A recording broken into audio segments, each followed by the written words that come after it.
Hello and welcome to the quarter-final preview for the Crap World Cup. I'm joined by Jack Shepherd. I'm James Cartwright. We're coming to a thrilling conclusion. Less than a week to go until the final of the Crap World Cup on Sunday.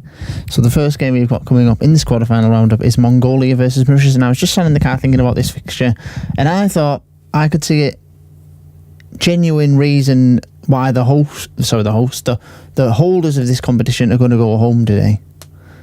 I really feel like Mauritius are a top side, and Laszlo Villeneuve has had a couple of poor games, but he needs to come to life in this one. Yeah, Laszlo Villeneuve on 4 goals this tournament. He was impressive in the group stages, but lacklustre, I suppose, in the round of 16 tie. And what I'll say about Mongolia is I feel they haven't really been tested enough in this tournament. They were sort of in that Curacao fixture, but when they played Malaysia and other fixtures in the group stage, really thought they might have been challenged. Not too many questions were asked of them. Yeah, I don't think it's a particularly good side, but maybe they could graft out a win by 4. They just do know the ways to win in this tournament. We've not really seen an impressive side to Mongolia yet. No impressive scorers either, really. And Mauritius, obviously Daniel Sarah coming up fictitious and scoring goals at this minute in time on 3, I believe. Yeah, well, apparently not there, as I can't see his name up there. I believe he has scored a few goals, though. He did score the winner in the win over. So here we have it. Was it the Seychelles? What was it, Seychelles he scored? He scored a brace in one of the games. Sarah's only got 2 goals. Has he? Yes. Oh, well. Still among the goals. I'm sure he scored 3, because I'm sure he scored 2 in one game and 1 in another. So, well, maybe we'll have to go back and check that. Yeah, maybe. What's the next game? The next game is Barbados versus Solomon Islands. This is one we're most looking forward to because, of course, it is Sergeant Day. Yes. And he will be playing, and we'll see if he can keep his goal-scoring form.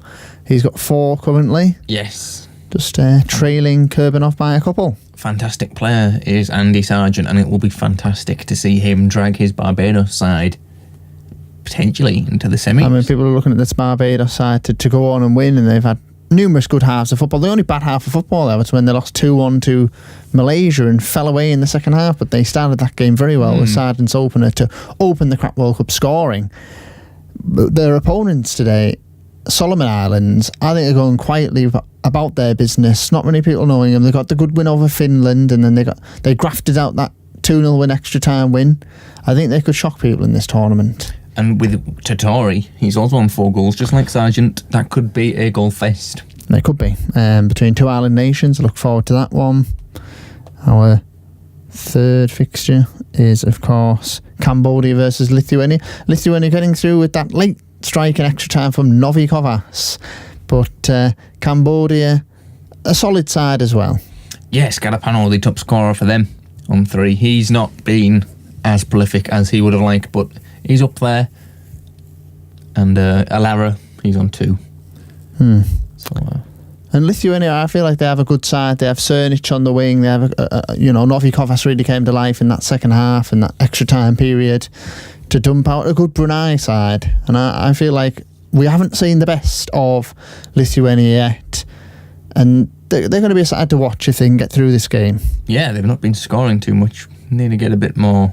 But they've had goals from all across. Yeah. I think every player across that front line has scored pretty much, maybe apart from the number 8, Pantelis or whatever his name is. I can't exactly pinpoint his name at this current point in time. You correctly predicted the winner in the last. I did, of course. And the final game we have is Azerbaijan versus Yemen. Azerbaijan, would you see them as a front runner? The previous winners in 2012. They have the top goal scorer.